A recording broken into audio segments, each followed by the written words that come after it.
We'll record that for Caesar.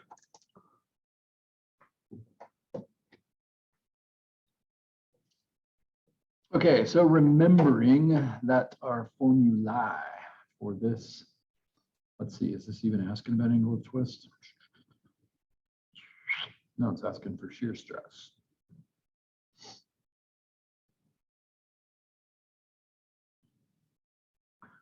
But we're going to need angle of twist. So we said angle of twist was actually equal to, I don't remember, I'm looking, was equal to the torque you put, and just to familiarize ourselves with it, it's the torque you put on the bar that causes it to twist in the first place. And the longer it would be, the more torque, the more, and watch this formula, think about algebra. These two are on the top. The more torque, the more it's going to twist, and then the longer it is, the bigger that angle is going to be. But then down on the bottom of the formula is the area. Why would the area be on the bottom of the formula? Oops, that's not right. That's J. Got confused with the other stuff we were doing. Why would J be on the bottom? Well, J is how resistant the shape of the material is to twisting. And so if that number is bigger, then it's going to make it twist less. If it's more resistant, then it's not going to twist as much. So if J gets bigger, then the twist, the phi, actually gets smaller. And then the same is true with kind of the elastic property of the material. If that elastic property gets bigger, given that it's on the bottom, that's actually going to make the twist less. So algebraically, that's just kind of cool to think about. Okay. So we did one quick example last time before we bailed. So again, we kind of have the same thing we had before. In other words, like we have a turbine, 300 kilowatts of power. And they're telling us that B and C get the same exact amount of kind of rotation from that. And also that it's omega from dynamics. Its omega is 600 revolutions a minute. So I really have these two quantities right there. And somehow I've got to kind of turn that into, well, something useful. Notice it belongs nowhere in our formula. So let's see. I don't know. What can I do with that? Maybe I don't even know. Maybe you're staring at this thinking, I don't even know what to do with it. Well, let's kind of take that approach. If I have 300 kilowatts, kilo is 1,000. So I'm saying I have 300,000 watts of power. Cool. And like, what the heck is that? Well, we saw last time, although we didn't look at it very much in your note sheet, that 1 watt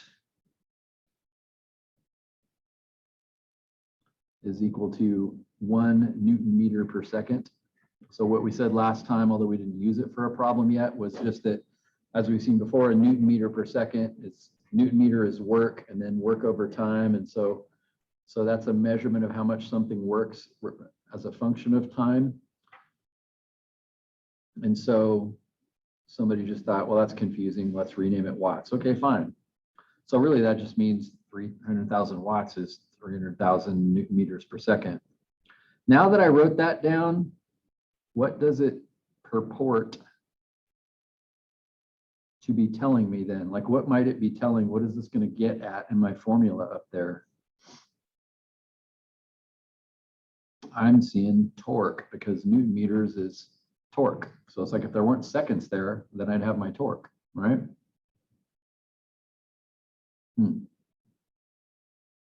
So how do I get seconds to go away? You just make seconds leave.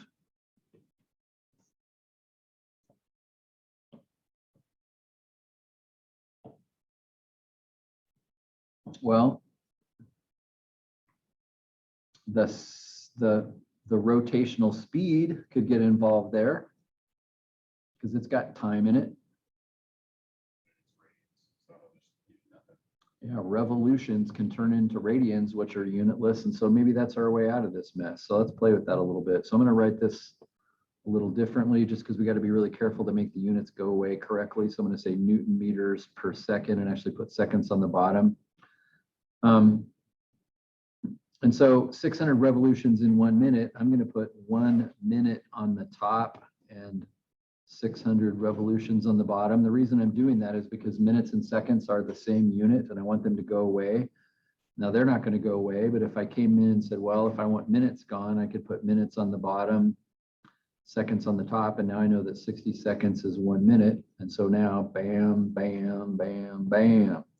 So that in one sense didn't help because I have Newton meters per revolution, as we saw the other day, but it's like that's not good because it just changed the unit to something else. But we do know that in 1 revolution, there are 2 pi radians. And therefore, it just now turned into Newton meters per radian, which is actually Newton meters. So I just figured out torque. Even though I don't know what I'm doing, I didn't look at any formulas. If I remember right, before we said that power was equal to torque times omega on the note sheet, if I remember right. So in other words, torque is power divided by omega. So I could have said, oh, 300 kilowatts is power, 600 is omega, the rotational speed. Oh yeah, I could have just divided those, and that's great. Do it. But I just think it's cool that I can figure this out without really doing anything. So if I punch all of that stuff in, I end up with 4,774.648 Newton meters.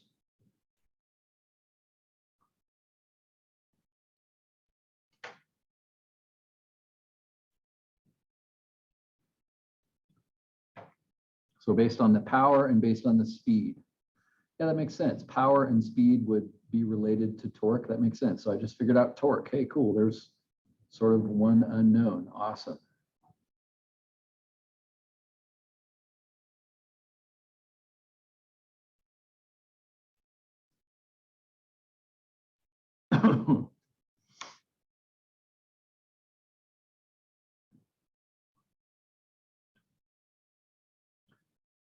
Now, I don't think this is clear in this question at all, but notice it said it transmitted to the gears such that both B and C receive an equal amount. So this is actually what's kicking out of the motor and apparently being split between B and C. Does that make sense?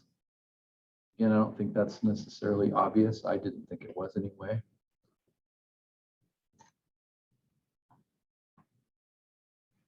Well, because we used the revolution, right?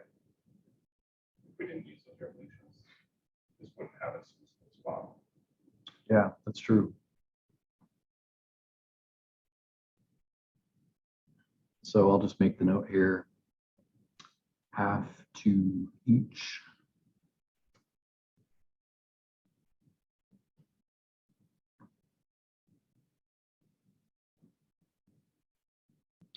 Okay, and then something else I don't think is obvious is, you know, what does that actually look like? Because we got sort of 3 places here. We got a chop right there, a chop right here, and a chop right here, a section. So there's 3 different kind of torques happening right there. I see that there's an arrow over here that's kind of rotating in that direction.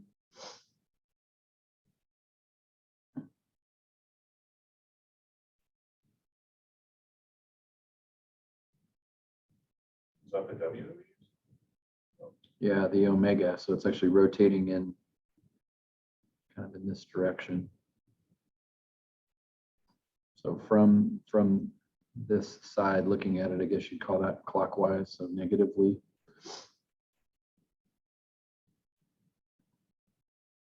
Okay, so let's section this thing up. If I first looked at A from A to B,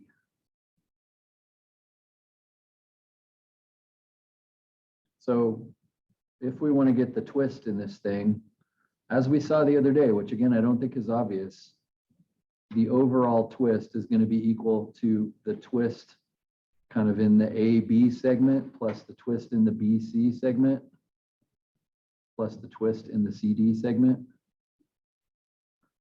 So I want to make sure that has a chance to soak in. Does it make sense that if those torques at each one of those is different and their lengths are different, then I'm going to get a different amount of twist in each one of those sections. So I can't just kind of ignore it and go over the top of all of them. I can't just say, oh, it's 4774. Great.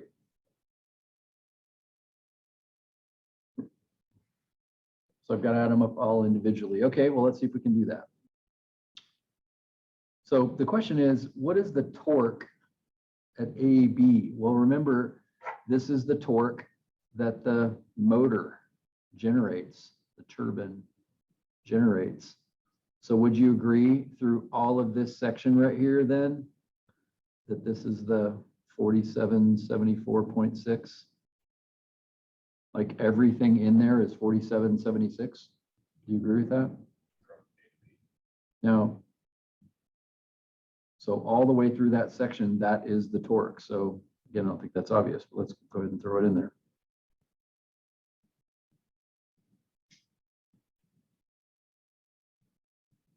Times the length. Well, the length of that section is 1.5 meters. Again, this first time I'm going to throw units in it just to kind of see if the units are all working okay. So that was Newton meters times 1.5 meters. And then I'm dividing by J. Number J was that cool formula where we took pi divided by 2 and multiplied that by the radius of the shaft to the 4th power, since we were told up there up top that the radius of that shaft was 100 millimeter diameter. That'd be 0.1 meters, but we're cutting it in half to be, so it'd be 0.5 meters.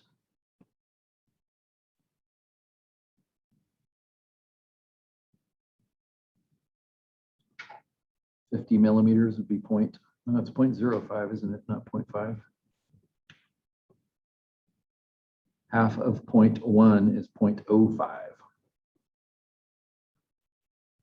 So that's J. And then I guess I got to look up. I got to look up G for A992 steel. Let's do that together. We're on metric, which is the bottom one, A992 steel. Looks like we're already there, 75.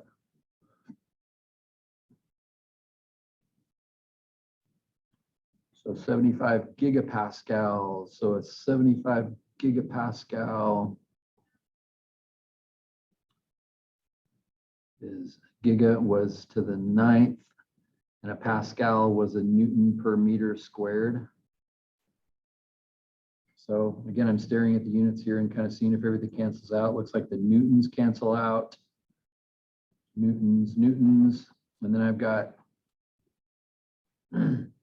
meters squared on the bottom, since there's 4 meters here divided by 2 meters. There's square meters here, and then there's square meters on top. So yeah, all the units go away. So, oh, this is the twist in radians. So, okay, it's working. But everything did need to be in meters for that.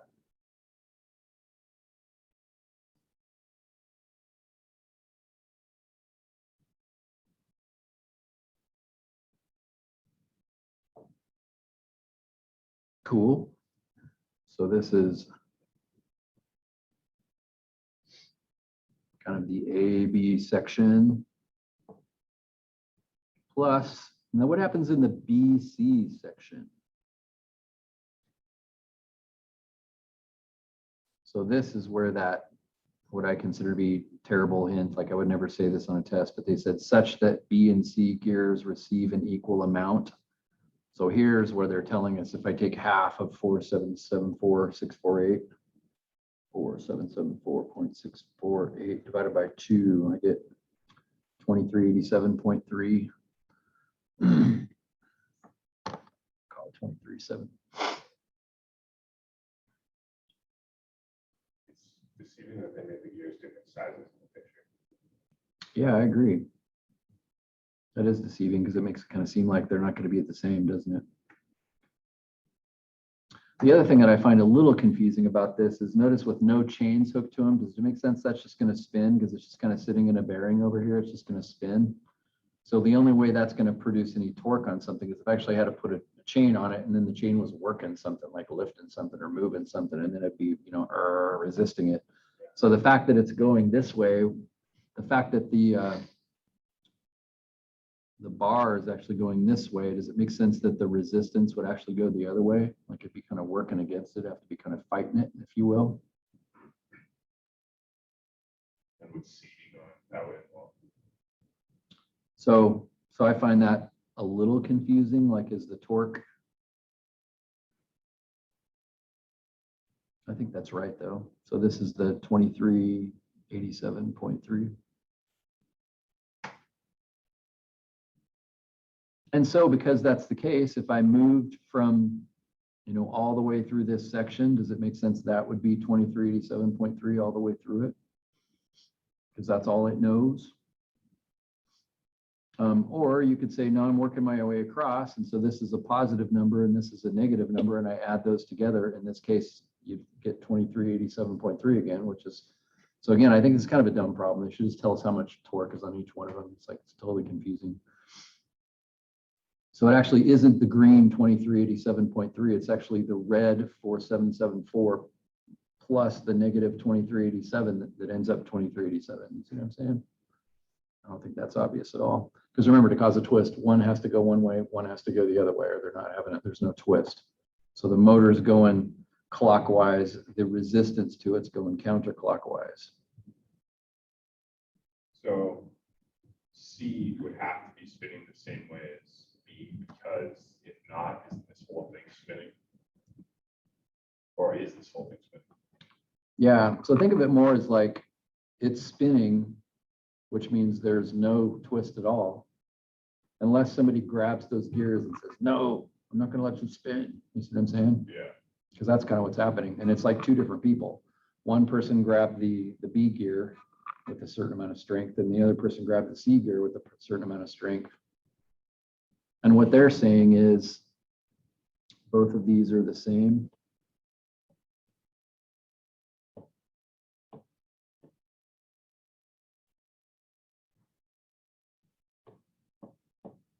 So in this specific scenario, someone is grabbing it and making it not spin at all. Correct. This isn't like a boat motor scenario where it's spinning, but there's torque. That's exactly right. Okay, so this is So you have to visualize it is that the shaft isn't spinning at all, which is kind of weird. It sounds like a more complicated problem, but if you just let it pass through your fingers, like it'd be resisting, which means it would be bending a little bit. right. So that's kind of interesting, but we're sort of having to calculate this or treat it as though it's not moving at all. For some reason, when they used the revolutions per minute, I was like, oh, it's moving. But I think that was just giving us our watts, our power. Well, they did say it transmits to the gears so that they receive an equal amount of that sort of power. The power got transferred over to those gears. So yeah, to the extent that they're allowed to spin, it actually takes pressure off, which means it won't rotate. The angle of twist isn't as much. So to me, that's a little confusing here.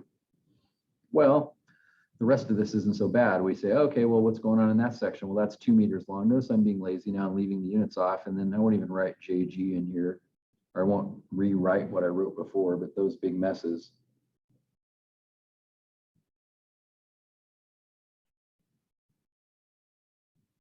So I am going to take the time to write this down because otherwise you're probably not going to get this on the last one, but does it make sense? This came from a positive 4774.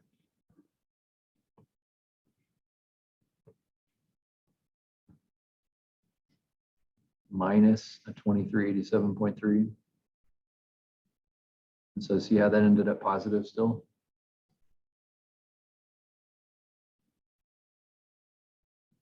Okay, so now we jump to CD, and this is why it's important. Stare at CD for a second, and I want you to think about what's going on at CD.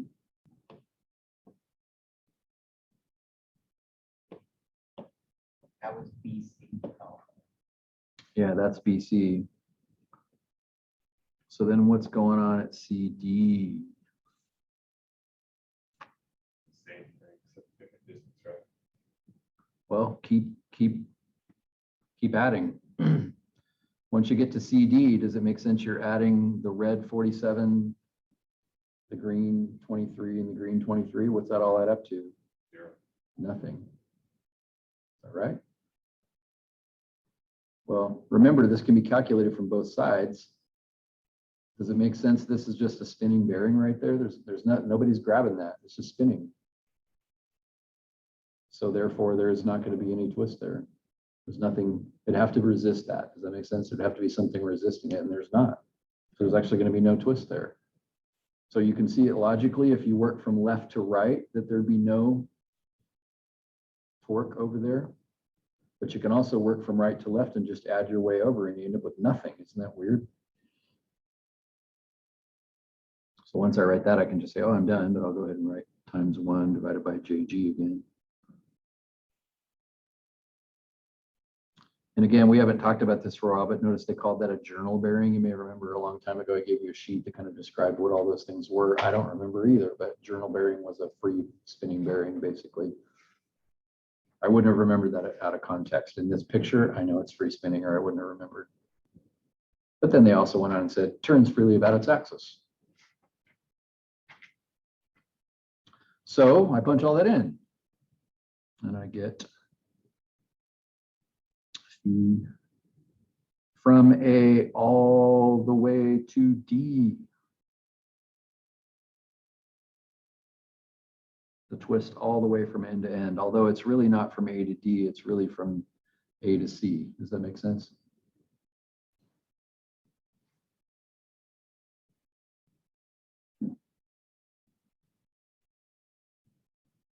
So again, you might find the back of the book lists it in degrees, but I'll just leave it at that. That's about 1 degree, by the way, just as a side note.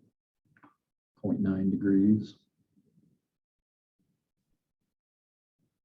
Twist and resist. But then they asked one other thing. They said, determine the absolute maximum shear stress in the shaft. Now remember, because it's being resisted and twisted on, not only is it going to twist, but then this is saying, hey, remember the chapter before this? How much desire is there for the washers to kind of slide past each other? So I mean, this is a good example of a test question. I mean, I cleaned it up a little bit, but you know, we're doing everything in chapter 5 to this question, which I think is kind of a good thing to do, because I don't know about you, it seems like a year ago, I forgot. So what's the formula for that? Let's see, was it tau? I'm trying to remember, I'm going to go off memory. Tau max equals torque times C divided by J. I think that's it. Yeah, that's it. So what is that? I don't need to know the angle of twist for this, but I do need to know the torque. I figured that out. That was 47.74. Notice it says max. So why did I put 4774 in there? Well, look at the different torques we had in the previous problem. What do we have? We had 4774, we had 2387, we had 0. Which one of those is the biggest? So it's going to be in that section. In other words, if this thing actually, the washers slide past each other, where's it going to happen? A to B. And of course, of course you're asking this question because it's like, what kind of steel do you need? Well, you got to pick the place that's going to break, right? So we're looking worst case scenario. That's why tau max, shear stress max, is being asked for. C is just the radius of the shaft. And then down there on the bottom, we had pi over 2 times the radius of the shaft to the 4th power. So notice in this case, you could just cancel one of those 0.05s and just say 4774.6848. And then you could say times 2 divided by pi, but then you could divide by just 0.05 to the 3rd and save yourself a little trouble. So tau max 24317,082.5, so 0.83. Now I could look up like, wait, what were the units of that? I could look that up on my note sheet, but let's just make them for ourselves. Torque was Newton meters. So if I have Newton meters times meters over meters to the 4th, then I'd end up with newtons over square meters. Oh, that's a Pascal, or just write newtons per square meter. And of course, the back of the book would say megapascals or something like that. I think it would say 24.3 megapascals. I'll go ahead and write it in there. Mega is 6 decimal places. And as we've said numerous times, that's cool because then I could look that up in a table of steel and make sure that that steel had a shear strength, a shear stress capability that's higher than that. That's kind of cool.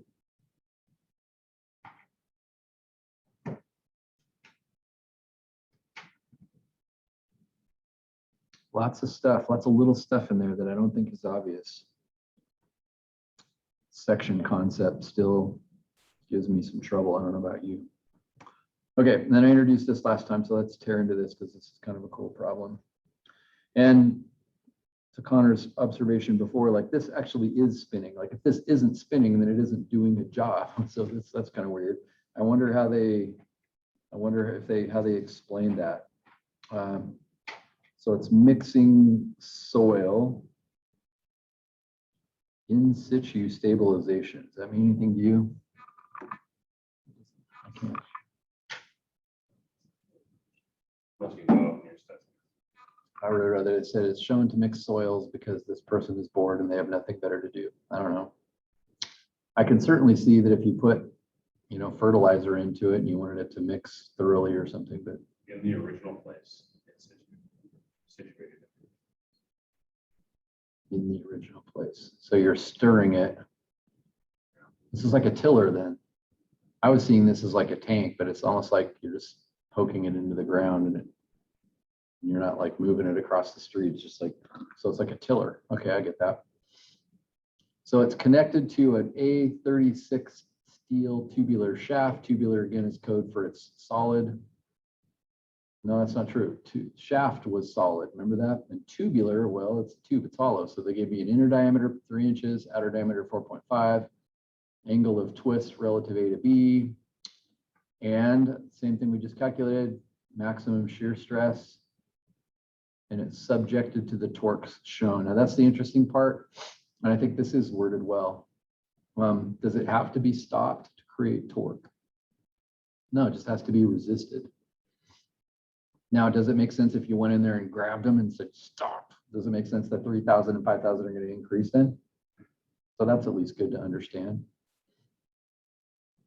As a human and as a, this doesn't seem like a very realistic problem. Like, how would you know that? Like, where did you get 3,000? How do you know that? Is there some way to calculate the frictional resistance of soil depending on, because clay would work worse as soil than something soft like sand. And then of course, the way the blades are oriented, like if the blade is slicing through the sand, it isn't going to resist that much, right? There's no friction for that. Kayaking, when you're trying to roll, you want your blades slicing through the water so it doesn't resist at all. But if you turn it sideways, you know, now it's not going, it's going to resist a ton. And so probably it wouldn't be strong enough to have the paddle sideways. Plus it would just push it in circles. Whereas if you did it like this, it would kind of lift it up and down. And maybe it would slice through a little bit better. But again, those are all interesting things. I wonder if there's, you know, just this curiosity. I wonder if there's some friction resistant coefficient for certain kinds of soil. And then you do a little area calculation on that blade. And I'm thinking the blade would be kind of confusing because it's the inner part, because its length isn't very long, would spin a whole lot easier than the outer one, because it'd have to torque a lot harder to get the outer one to go. So it feels like, you know, as a student, like thank you for just telling me 3,000 instead of telling me soil coefficients and all that stuff, but not very realistic, right? It's kind of interesting. But again, do you see the section process to this? Notice they're both going the same direction. So does it make sense that everything in here would be 3,000 based on the section properties? Is that right?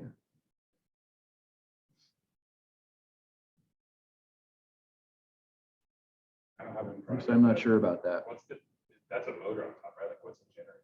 Yeah, that's why I was questioning it, because like I don't know what the motor's generating. So if I'm up there, I haven't made it to 3,000 yet, right? So maybe that's not right. What if I started down here? What if I started down here? Well, wouldn't the motor be twisting the 3 and the 5,000 feet total? Nice job. That's exactly right. Alright. So let's say you started from the bottom because you said, I don't know what the motor's generating. So down at the bottom, it's 5,000, which means everything in this range, in this section right here would be 5,000. But what happens when you hit 3,000? What direction is it going? Notice they're not working against each other. So that means I'd be adding them. That means this is actually 8,000, which also tells you the motor must be 8,000 then, right? Because there's no twisting if it. But isn't it moving too? So is it from 8,000? Yeah, and that's the part it's basically like it doesn't mean the motor's 8,000. It's more like it's having to produce 8,000 to get it to spin. Uh, So it's the resistance of the blades that's actually causing the foot-pounds of torque. I thought it had to be more than. Why would it be 2,000 between the 5 and the 3? Same direction. Yeah, they're both going the same direction, so you get to add them. If it was going the other direction, then that'd be 2,000 up there. No, I But they're mean, both going the same direction. between the A and the B, it's gonna be 5,000, not. That's correct. Because remember, as you section this bottom and you work your way up from the bottom, the 3,000 hasn't happened for any of these. None of these pieces in there know there's a 3,000 until you hit 3,000, then they know, right? So again, that's the section concept. All of those are going to have to take care of 5,000. But the ones above that have the 5,000 and the 3,000. So yeah, that means the motor's 8,000. So anyway. But the important thing is, look, hey, I just got the two torques, and I'm glad that they just kind of told them to me. So this feels like the last question then, doesn't it? Where I'm going to have phi equals, and I'm going to have two different sections. And so let's see, let's go from A to B first. So that torque was 5,000. Notice this is foot-pounds. And so what we saw before, I'm going to be lazy here. What we saw, as long as we kept everything in feet and pounds, we're good. So whatever distances they give me, as long as I'm doing that, I'm fine. So 5,000 foot-pounds of force. And we said the next part of the formula was torque times length divided by J times G. So the length of that section, I'm told, is 15 feet. So that's good. That's in feet. Whoa, that's really long. I didn't notice that till just now. We're stirring the earth pretty deep there, aren't we? 35 feet deep. This actually feels more like a well drilling apparatus. And then I've got J and G down here. Let's just calculate those kind of off to the side. So J would be equal to pi over 2 times the radius of that shaft. Oh, wait. The radius of the shaft. It has an inner shaft and an outer shaft. We better go look at our note sheet.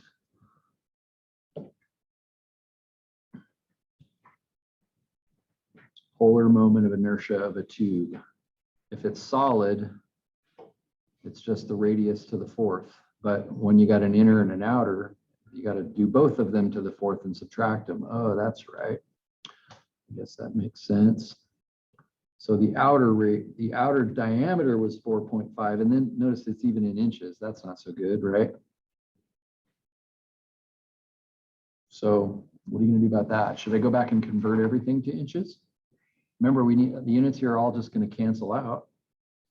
Well, 5,000 foot-pounds, that's pound, that's feet. So it's like that's in feet. 15's in feet. I could convert that to inches. So you see what I'm saying? Like we got a problem here. We got to be a little more careful. It's 0.75 inches, so if you convert that to feet, you're gonna have a real tiny number. I would just convert it to feet. Yeah, so you got some options. If the diameter is 4.5, that means the radius would be 2.25. You could just say it's 2.25 divided by 12. Doesn't that make it feet? Yeah. As weird as that is, like I almost don't want to write that down, whatever it is, but. And that's to the fourth power. And then the other one, the radius is 1.5. So that'd be 1.5 divided by 12, also to the fourth.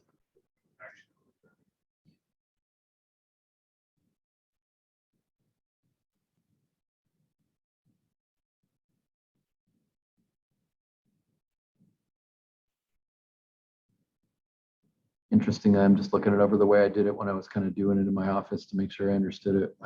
I did turn everything into inches. So if you did that at the very end, you just have to multiply your answer by 12. Yeah, you just got to be careful because there's so many of them. I mean, if you actually, you don't have to convert them all.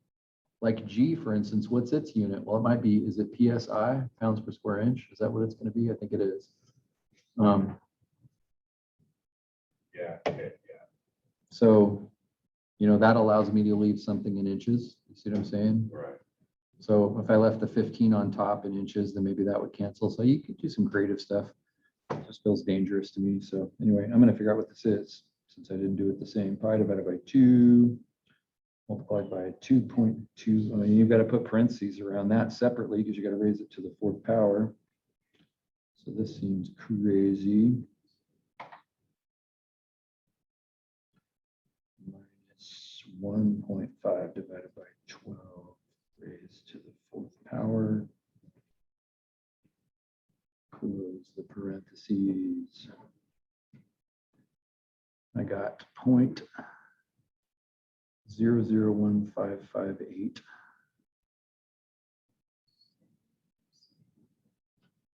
That's for J only. That's only for J. And then the back of the book, I look up G, the PSI number. And I see, and I'm in the customary units and I see, what was that, 836. It's right there. It's 11. So that's 11.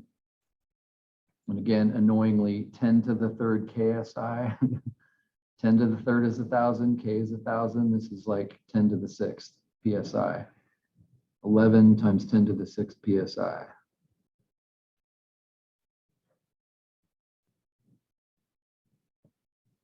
So I've got pounds, I've got feet.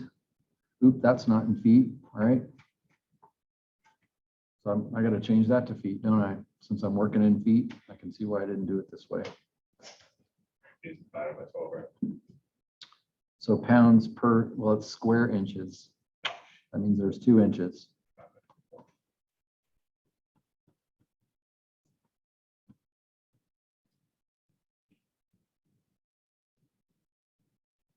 So let's write that out. We're doing foot pounds. Foot inches. Pounds per square inch. I'd have to multiply by inches on top, feet on the bottom twice. Inches on top, feet on the bottom. That would do it. In 1 foot, there's 12 inches. In 1 foot, there's 12 inches. Oh, I have to multiply that by 144 then. That's fun. I was thinking about it. I was like, multiply by 24. Then I was like, that doesn't seem right. I think I did something wrong. 1. So that actually gives me 1,584 times 10 to the sixth pounds per square inch. Or of course I could call it 1.584 10 to the ninth or whatever. But it's like, yeah, dangerous, right? Never again. Don't be fooled. Do it in inches. So, I mean, this is a good example of something you got to be really careful about. So whatever, blah, blah, blah, type all that in, get an answer. It's KSI. That's not in inches already. Yeah, it was, but I chose to work in feet because my 5,000 was in foot pounds. So I said, oh, let's work in feet. Oh, So unfortunately, that PSI number isn't going to work. I chose to work in This, feet. or just convert that 15 feet to 180, which is the hard line. Yep. Well, choice. the 5,000 Newton meters, I'm sorry, foot pounds would have had to been multiplied by 12 too, because it's foot pounds. Still easier. Still. So notice the 15 feet times 12, the 5,000 times 12. Hey, that's the same 144 I just generated a second ago. So I could have left the 2.25 and the 1.5 alone. So yeah, I chose the wrong door here.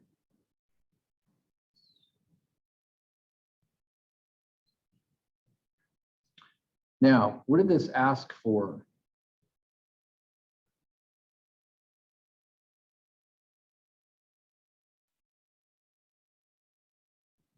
They said, determine the angle of twist of the shaft relative A to B. Did you notice that? They didn't say the whole shaft. They just said just from A to B. So I actually don't have to, I sort of got lucky because like I'm doing A to B right now. And I was thinking then I'm going to have to come back and use 8,000 and go from B to the top, but they didn't want to know that. You tracking with me there? If not, I'll let you know. It also clicked why it's moving still.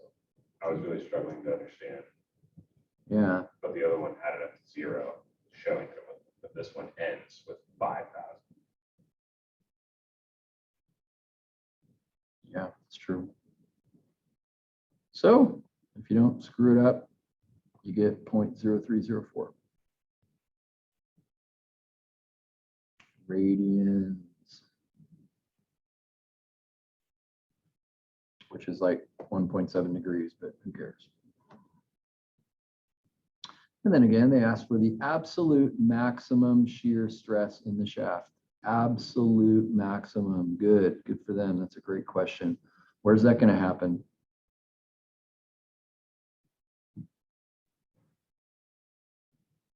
Next to the, yes. Yeah, it's going to happen in this top part because it's got 8,000 torque and the bottom only had 5. So that's going to be the 8,000s are torque here. And I kind of like the way they worded this question because it was like 5,000 was for one problem and then 8,000 was for the other. So if I want the max, I got to have the biggest torque possible. So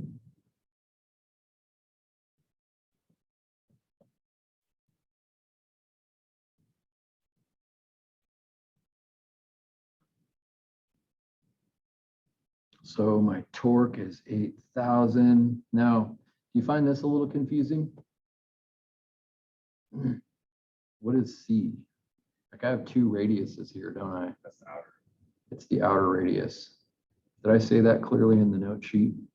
Because I don't think that's obvious. C, yes, I did. The outer radius of the shaft, even if it's hollow, it's still the outer radius. So unlike the last problem, and this is again why I kind of wanted to do this question, you can't cancel that one. Let's see, J, we figured out. Oh, see, I'm in trouble now because I committed to feet, right? Against- So against your C was 2.25 divided by 12 in feet, right? Radius turned into feet.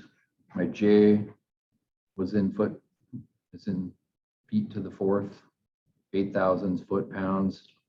So I'd have to use the foot version of C, but I can't cancel that because what's on the bottom is that, big mess we saw up here. So it's really 8,000 times 2.25 over 12 divided by that 0.001 number, which gives you a maximum shear stress. No, shear strain. Which was it? Shear stress or shear strain? Shear stress. So stress was divided by the area. So it gives us the maximum of, crap, I'm in foot pounds. I wanted PSI. I'm gonna have to multiply this out. Should have looked at my notes. I did it better in my office. You probably just converted 8,000 to inches, right? Yeah, I got 962,804. But because I have feet and pounds, this is pounds per square foot, not PSI. And probably if I looked in the back of the book, they probably didn't do it pounds per square foot. They probably did it pounds per square inch.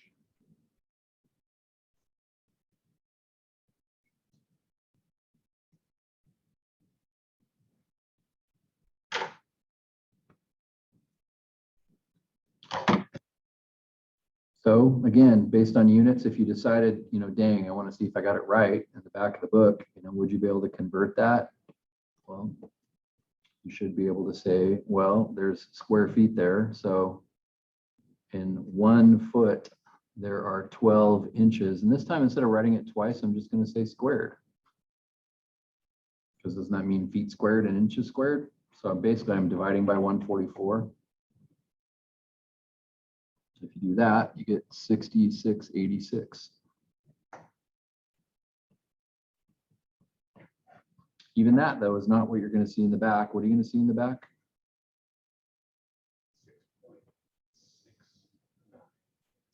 6.69. KSI. Good job. 6.69 KSI. That's what I'd see in the back of the book. All the same. They're all fine. The only exception to that I would say is nobody, like you can't look up 962,000 in a chart. It's always going to be PSI. Like that's the standard unit, just like Pascal is the standard unit. So it's not like in the back of a book or in a table somewhere, they're going to just have all the different units you happen to come up with. So I'd say that guy is preferable.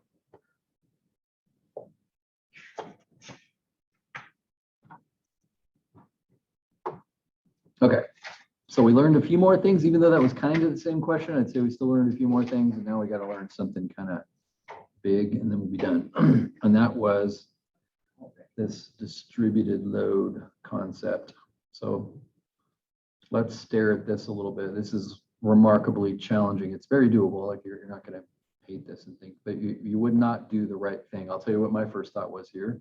It's like, oh, first of all, do you recognize they have like one giant arrow here and they're saying that's 1.5 kilonewton meters. Again, I find myself going, no, not doing kilonewtons. So this is 1500 Newton meters. And that's that giant arrow. But then do you see the other ones? There's like a whole bunch of them and they're tinier. Again, that's showing distributed load. And notice the units are totally different. They didn't say kilonewton meters, just like before, they said per meter. Every single meter that you go, it's 2 kilonewton meters for every meter. Yeah. Now here's what I did wrong, and I'll show you why. And I think this would be a natural thing to do. If you took 2 kilonewton meters per meter and multiplied by 0.6 meters, isn't that what we did before? Then I get 1.2. Is that right? 1.2. And so my thought was, okay, then I'll just put like a giant arrow here to match the other one. And that's 1.2 kilonewton meters or 1200 Newton meters. And now I just have 2 forces and I'm on my way. Doesn't work though. The question is, why not?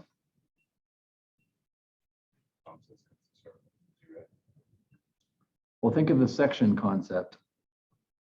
Based on what we just saw a second ago, the section concept said everything in here would act the same, right? But there's stuff there. There's nothing there. In the last problem, there was nothing between every time we had a torque or a gear. Every other problem we've done, there was a torque at a certain location. Is it possible to actually replace this with 1200 and just put it in the middle? The answer is no, because there are torques. I mean, as soon as you leave A, there's torques there. It's not 0. You see what I'm saying? Or it's not 1200. So I can't section this. Like, how am I supposed to section this when there's a bazillion of them? You see what I'm saying? There's not just 2 torques.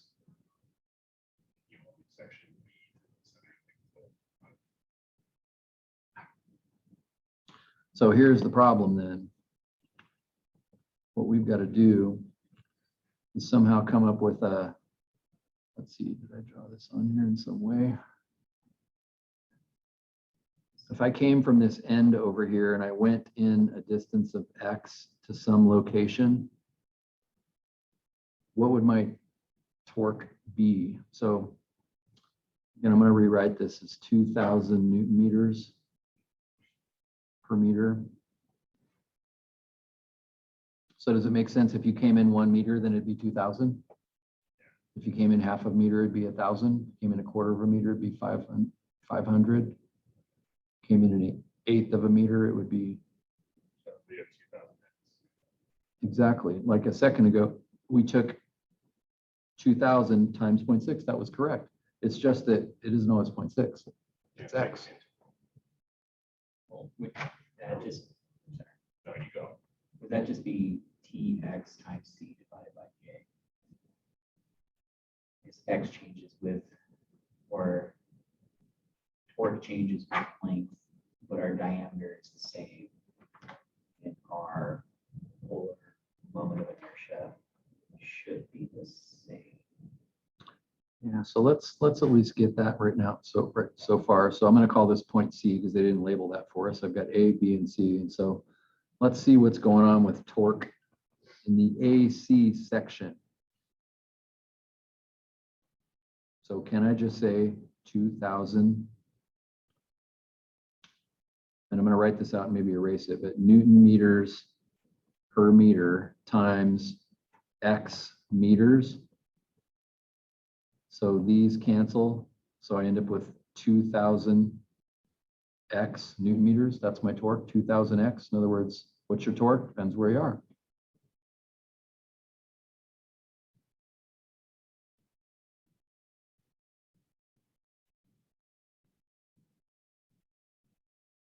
Just thinking, if we plug in a 2000 for our torque max, and then we have our torque times X, we can just solve for X, and that'll be our length. Or that'll be where our maximum force is at. Yeah. Torque max equals TC over K. But I don't know. I think we're gonna go 2000X. Let's just let that hang for a second. On the maximum work.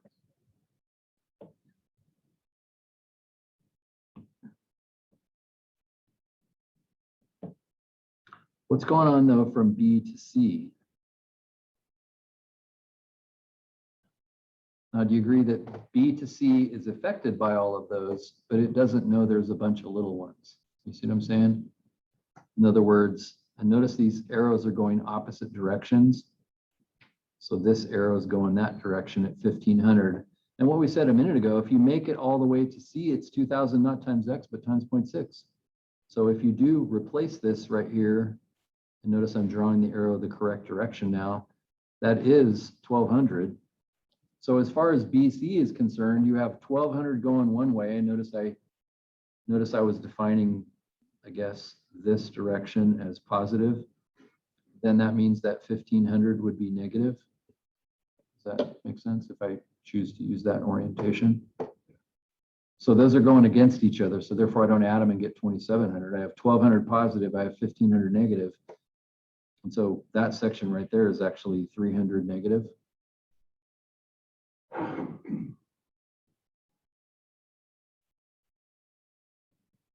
Are you okay with that? So I can collect all of those into one, because that is a total of 1200 over there as far as BC is concerned. But when I'm in AC, I can't section AC because it depends where you are. So we don't care though. It's just gonna be what happens at. Just know a bunch of stuff is happening below it. But the resulting force is in the negative. Yeah, now if they actually wanted to know what's the twist in BC, and I haven't even read the question yet, but they said determine the angle of twist at the free end A. That's a bummer that they asked that. If they said from B to C, then I could have just ignored the crazy 2000X thing. But they said they want to know what's happening out at the end, which means I got to deal with that crazy area. But now I want you to think about something very carefully. How did we get this negative 300 right here? Did we not say that's 1200 plus negative 1500 to get it? We added the torques. Is it any different in the 2000X area? Don't we just add them all together? Yes, that's exactly what we do, which is an integral. Since there's infinitely many of them, it's an integral. Like he draws the X like that, you go. Remove the X. I'm like, damn it. Dang it, stupid Calc calculus. 2. So what's the twist? It's no different than before. I say, I'll start with the easy one. I say it's a, again, I'm going to rewrite the formula up here because I always forget it. T times L divided by J times G. So my torque of negative 300 times my distance in the BC area is 0.4 meters. Let's see, are they going to screw with me and screw up all the units? Meters and Newton meters. So I'm just going to be lazy. 0.4 divided by J times G. I'll calculate what those are in just a second. And so I added them up to get to that. Well, what about the next section? Plus, well, what's my negative 300? It's the integral of 2000x all the way from 0 to 0.6. I'm adding them up, just like I added 1200 and negative 1500. It's just there's infinitely many of them. I add all those up. And once you take that interval, you plug in 0.6, right? Because you want to know the max. That's exactly right. So this will add them all up for us without us having to add them all up. So you literally would have to make infinitely many sections, if you will. Now, I'd like to add one thing to this. In calculus, we said there's no such thing as an integral. I have to kind of do that, right? Well, that's the section right there. Like that actually didn't make any sense before until I came in here and said, you know, what part are we talking about? Oh, that little guy right there. That's a little bit of dx right there. That's a tiny bit of x. So that's my section. That's how long my section is. Didn't a second ago, didn't we have to take the torque times the length? Well, this is the torque. That's the length. That's how long it is. Isn't that cool and horrible?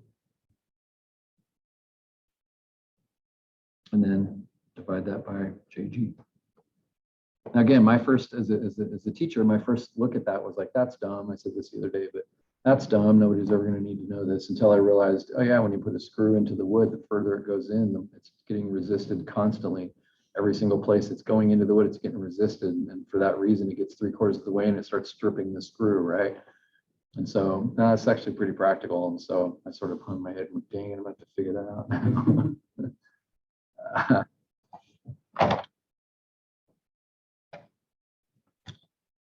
So these are kind of a bummer because you literally have to write an integral. Like there isn't a way. There's not another way to do this, which is kind of cool. Like I did sit in that dumb class for a whole year. It's like it's nice to at least have to use it for something. And the fact that it's so practical, that's actually kind of cool. Well, it's not hard. It was harder. I'm still gonna use Wolfram. Oh my God. Gosh. So just as kind of a side note over here, the integral was that's x to the first power. So it grows by 1, it becomes 2, divide by 2. So it becomes 1000x squared, doesn't it? Does that ring a bell? And then I have to evaluate that at 0.6. And thankfully it's 0, which basically means nothing. So 10,000 times 0.6 squared, whatever the heck that is. I'm sorry, 1,000, not 10,000. 360.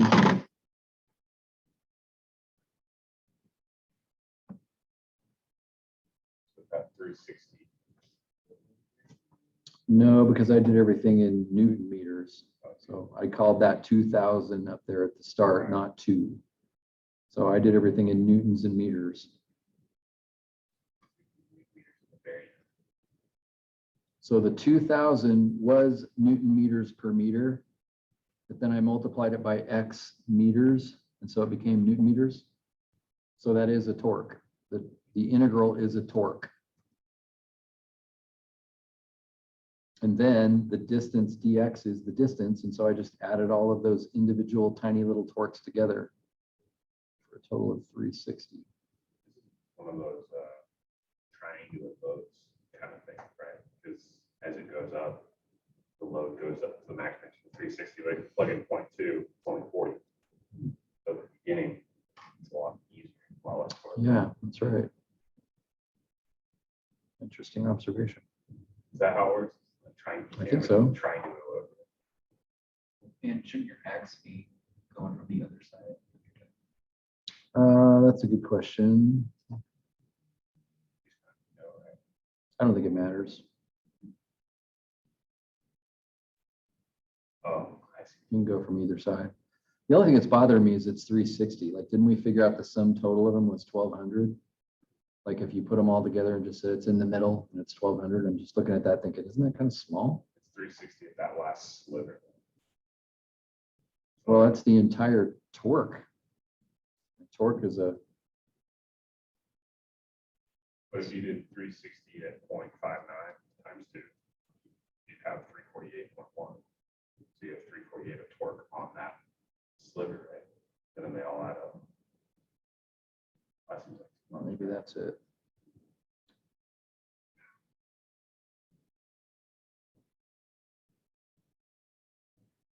Well, I suppose it's because I'm comparing apples and oranges, because the 360 is the torque times the length. Does that make sense? Well, that's not true though, because 2,000 was the torque and the length was 0.6. So 1,200 was the torque times the length as well. I'm not super happy with that. It says per meter, and only have 0.6 meters. Yeah, but 2,000 Newton meters per meter times 0.6 meters is still 1,200, so. Seems small. I wouldn't expect it to be 1,200, I get that, but I mean, isn't 360?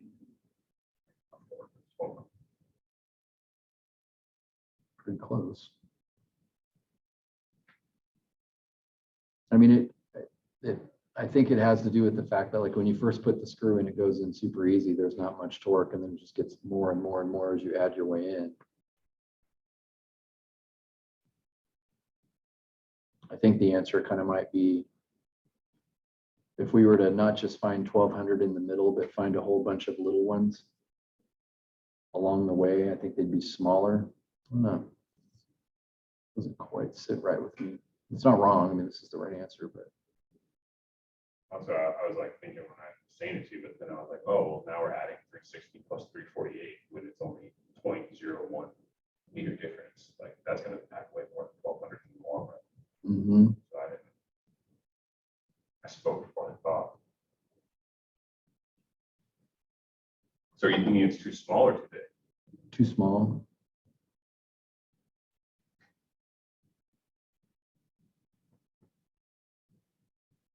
Well, anyway, let's proceed while that's in the back of our mind. So let's see, this is a solid shaft, we are told, and it's 60 diameter. So in order to get J, I've got a 30 millimeter radius. So that would be equal to 0.03 meters, since I'm trying to work everything in meters. So that means J would be equal to pi over 2 times 0.03 meters to the fourth, which is good to know. And then the G, the resistance of the shape to twist, is a function of the material strength. So because this is metric and it's 2014 T6, it's 27. 27 10 to the 9th newtons per square meter.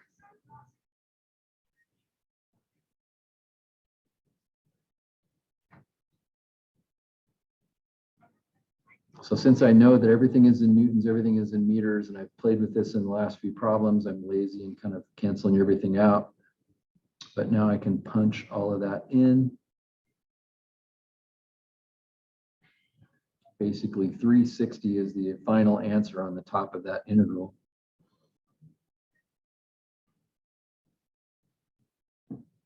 So 360 divided by that mess, and then I guess that'd be negative.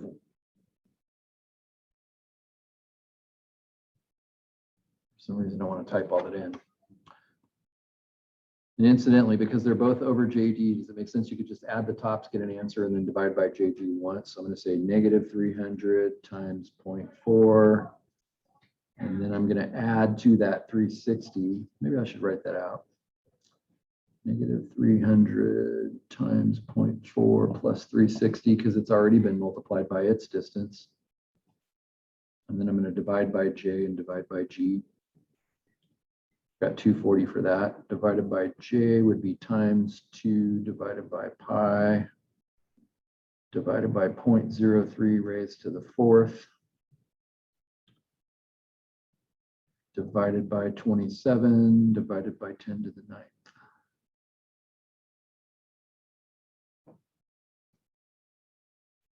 When you do J, are you putting a parenthesis on the left side of pi over 2? I just flip it in my mind and say when you divide by a fraction, you multiply by the reciprocal. So I'm multiplying by 2 and dividing by pi.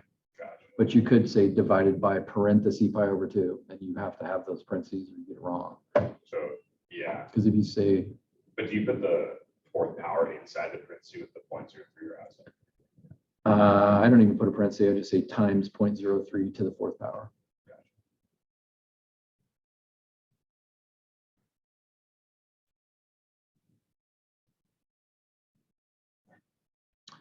Just as a side note, you might, if you look in the back of the book, you might you could get a positive or a negative answer to this. Does that make sense?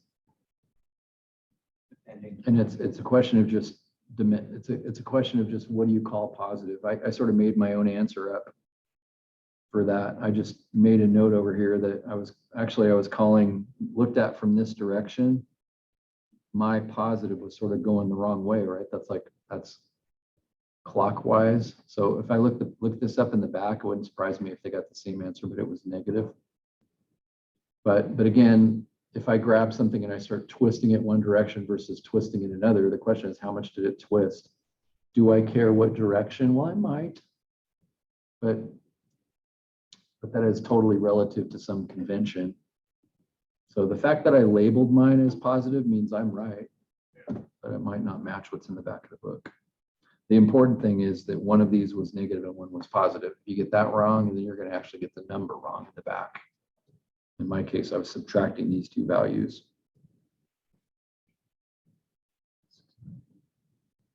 And incidentally, the back of the book is giving the answer in degrees and all of these, which makes sense. Nobody can measure radians. We don't have a protractor for radians. So if you wanted to actually measure it, the answer is going to be in degrees. So I think they're right about doing that as an engineer.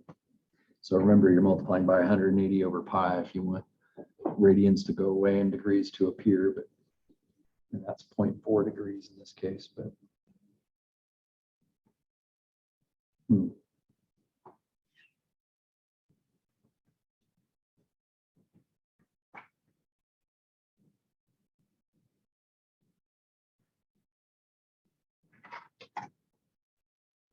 given that we have just a second, I think I want to see if I have access to this. I don't think I do.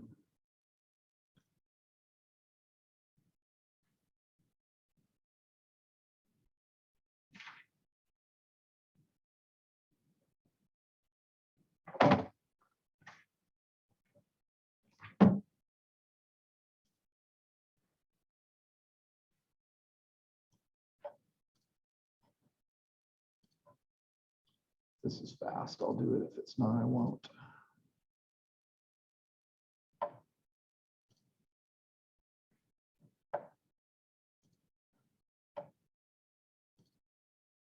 It's kind of like having a private teacher.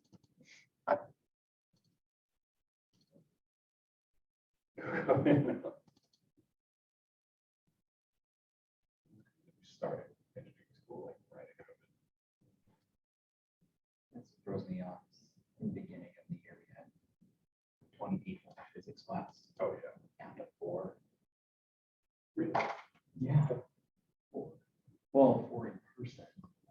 There's Oh, people I online, was gonna but say. it's just. Yeah, let's just stop. If I say something about this, I'm just confusing it, and we're not gonna. But I'll say at least this. The statically indeterminate stuff. Remember how if we put a torque in the middle of this pipe right here, but it was actually glued to both walls? Does it make sense? The two walls are going to want to not let that happen, but the problem is how much is each wall going to get? It's not 50-50. It's not going to be 250 each.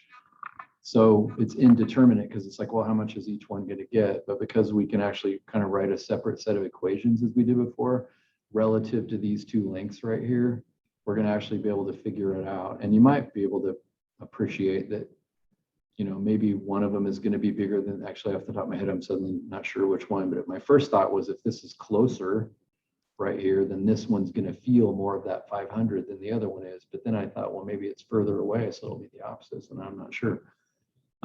But we can actually determine how much of the 500 is each of those two ends by looking at a separate set of equations. So Not Anyway. equal to each other. but that's a new topic, and let's not go into that now. Real quick, would you just say like torque of AV and then do the 5,000 as the power and then do the same thing? So only thing changes like the. Well, it has to do with the fact that in the end, there's no twist here. Because if it's attached to the wall, the two ends aren't twisting. Now it might be twisting in the middle, but if you made a mark on the top of the pipe and then you went, what happens? Nothing. Because So you said before equal we put a twist on it, but here there is no twist. So that's our second equation is can't twist at the ends. can twist in the middle, but the ends aren't gonna twist. Hook to the wall, can't, So you said we equal to each other. correct. Calling it. That anger ain't done. You first, folks. I'm going home and last like, how is strength for two?